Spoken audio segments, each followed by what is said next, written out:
Ayan, hello guys. Yan, tayo ay mag-flex lang natin preparation para nga sa ngayong okasyon. Ayan, eto siya. Na-prepare na po na nila yung mga gagamitin at mga pagkakainan. So, ayan na po. Bali po pala, inarkila po ng amo ko dyan ay mga Pilipina din para maging waitress mamaya. Ayan, from Casablanca Hotel, dito po sa aming lugar.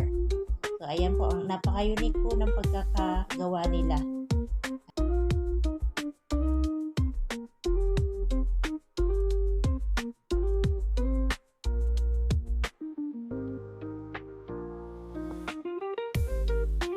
At may pabulaklak din ang mga ateng. At ito po yung nalagyan ng mga pagkain mamaya. Yun.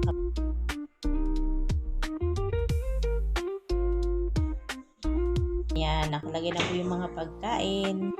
Ayan, sobrang sarap po nila. Nakakataba. Yan po ang dapat iwasan natin para iwas high blood. At ito pa po, sobrang tatamis. Gamot sa diabetes. Ayan. So, dapat diet din po pag may time. At ayun po si ate pala, ang ating kababayan.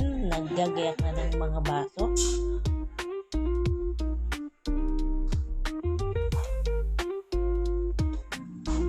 Ayan, hanggang dito na lang guys. Bye-bye!